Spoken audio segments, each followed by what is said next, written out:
The sky, once a familiar blue, turned a sickly green. London, our London, burned. Buildings crumbled under the assault. Strange ships, sleek and menacing, filled the sky. We called them the Chiron. They had come to claim Earth. I was stationed in the city, part of a ragtag resistance. We were outgunned, outmatched. But we fought with the fury of men defending their home. The air reeked of smoke and fear. Hope, it seemed, was a luxury we could no longer afford. Our orders were simple. Survive. Easier said than done, with plasma beams slicing through the air. I remembered the heat, the screams, the feeling of utter helplessness. We were losing, and we all knew it. Then came the whispers, rumors of a weapon, a last hope, a weapon that could turn the tide, a weapon that lay in the hands of their leader's daughter, Princess Lyra. My name is Captain James Blackwood, and I was the best damn spy Her Majesty had. Infiltrating the Chiron Command Center was suicide, but I never could resist a challenge. Their technology was beyond anything we could comprehend. Holographic displays, weapons powered by unknown energies. It was like stepping into a science fiction novel. I found her in a chamber of shimmering light, guarded by towering Chiron warriors. Princess Lyra, a vision of ethereal beauty. Her skin shimmered like amethysts, her eyes pools of liquid gold. She was their prized possession, their future, and my mission. The extraction was messy, a blur of laser fire and panicked shouts. I got her out, the princess slung over my shoulder like a sack of potatoes. I doubt she appreciated the indignity, but we had bigger problems, like the entire Chiron fleet on our tail. Back at HQ they hailed me a hero, but one look at Lyra's defiant eyes told me this was far from over. This wasn't just about war anymore. This was about something far more complicated. This was about her. Lyra was furious, spitting curses in a language that sounded like shattered glass. We were at a stalemate. They wouldn't negotiate with a woman as leverage, not their princess. Our scientists were baffled by the Chiron technology. We needed that weapon, and we needed Lyra to get it. Then came the news that changed everything. Lyra was pregnant, my child. It was impossible, unthinkable. The scientists confirmed it, some bizarre interspecies compatibility. Suddenly the stakes were higher than ever. The news spread like wildfire. The Chiron Emperor, Lyra's father, demanded her return. He threatened to unleash his full might upon Earth if we refused. But there was a catch. Chiron law demanded that the father of the royal heir must marry the princess. Our leaders saw a chance for peace, a way to end the war. They pressured me, urged me to do my duty, marry the enemy, save the world. Little did they know my feelings for Lyra were far more complex than mere duty. The world watched as I stood beside Lyra, a hastily arranged ceremony in the ruins of Westminster Abbey. The weight of two worlds rested on our shoulders. I, a soldier thrust into a role I never envisioned, and she, a princess stripped of her birthright, carrying the future of both our races within her. Her hand was cold in mine, her eyes filled with a mixture of anger and resignation. I couldn't blame her. I, the one who had kidnapped her, was now her only hope, our only hope. The vows were a formality, a charade for the cameras and the history books. The world cheered, relieved that the bloodshed might finally end, but as I looked into Lyra's eyes, I knew this was only the beginning. We had a long and arduous journey ahead of us, navigating not just the remnants of war, but also the chasm that separated our two worlds. Section 5. A clash of cultures. Life as Lyra's husband was an education, to say the least. Our customs, our beliefs, even our food were utterly alien to each other.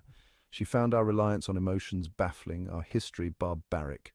I, in turn, struggled to understand their rigid societal structures, their cold logic. "Your species thrives on chaos," she would say, her voice like the tinkling of wind chimes. "You act on impulse, on fleeting emotions. It is illogical." I would chuckle, pulling her close. "And you, my love, could use a little bit of chaos in your life." She would stiffen at my touch, her eyes wary. "Love? Do not presume to understand the complexities of Chiron emotions, James." But I did understand. I saw the flicker of something deeper in her eyes, the way her hand lingered on mine a moment too long. She was just as afraid of these unfamiliar feelings as I was. Section 6. Whispers of Rebellion. The ceasefire was fragile, a house of cards waiting to collapse. There were factions on both sides who saw our union as an abomination. I received death threats. Lyra faced scorn from her own people. We were caught in a crossfire. Pawns in a game far bigger than ourselves. Then came the whispers, the rumors of a rebellion brewing within the Chiron ranks, a group that opposed the peace, that saw Lyra's unborn child as a threat to their purity. They called themselves the Sons of Kairos, and they were a force to be reckoned with. Lyra confirmed my fears. They are extremists, James, blinded by their own twisted ideology. They will stop at nothing to see us dead and the child gone. Fear, cold and sharp, pierced my heart. I had dragged Lyra into this mess, and now her life and the life of our unborn child was in danger. I swore to protect them both, even if it cost me my life. Section 7, bound by duty, torn by love, the attack started subtly intercepted communications, coded threats. Then came the attempt on Lyra's life, a bomb disguised as a diplomatic gift. We were living on borrowed time. I couldn't protect her forever. Our only choice was to flee, to seek refuge among the stars. But where could we go? Earth was at war, and the Chiron Empire was vast and unforgiving. We were trapped, caught between two worlds that wanted us dead. One night I found Lyra staring out at the stars, her face etched with a familiar sadness. "Do you ever regret it, James?" she asked, her voice barely a whisper. "Meeting me? Falling in love with me?" I pulled her close, my heart aching at the pain in her eyes. "Never," I whispered back, my lips brushing against her ear. "You are my world now, Lyra, and I will fight for you, for us, until my dying breath."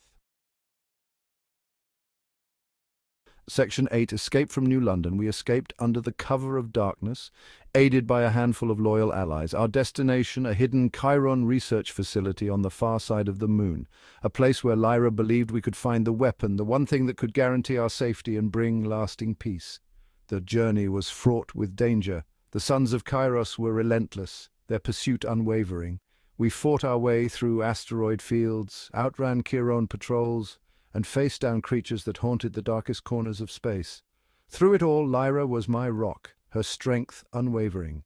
The fear was still there, but it was overshadowed by a fierce determination to protect our child, to build a future for our family, and somewhere along the way, amidst the chaos and the fear, our forced union blossomed into something real, something powerful. We were no longer just husband and wife. We were partners, comrades in arms. We were, dare I say it, in love. Section 9, A New Hope. The research facility was deserted, its corridors cold and echoing. We found the weapon, a device of unimaginable power, capable of ending the war with a single blast, but it was also unstable, volatile.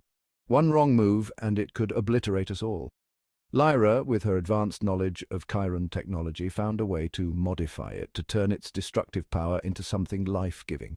She could use it to heal the rift between our worlds, to create a future where humans and Chiron could coexist in peace. But it came at a price. Activating the device would forever alter her DNA, severing her connection to her people, making her fully human. It was a choice no one should have to make, a sacrifice that weighed heavily on her heart. "I choose us, James," she said, her voice firm despite the tears welling in her eyes. "I choose our family, our future." Section 10, Legacy. The world watched as the Chiron fleet retreated, their mission of conquest abandoned. The weapon, the beacon of hope that Lyra activated, pulsed with newfound energy, healing the wounds of war, bridging the gap between our two species. Our son, born under a sky no longer lit by war, was a symbol of that unity, a testament to the power of love and sacrifice. He was both human and Chiron, a living embodiment of the peace Lyra had fought so hard to achieve. Life wasn't easy. There were still those who clung to old hatreds, who saw our union as a betrayal, but we persevered, building bridges of understanding, fostering a new era of cooperation and trust. Lyra, my fierce, brilliant Lyra, never regretted her choice. She found joy in our simple life, in watching our son grow, in the love that bloomed between us amidst the ashes of war. And as I held her close, watching the sunset paint the sky in hues of peace, I knew that we had done the impossible. We had found hope in the face of despair, love in the midst of war. We had created a legacy that would last for generations to come.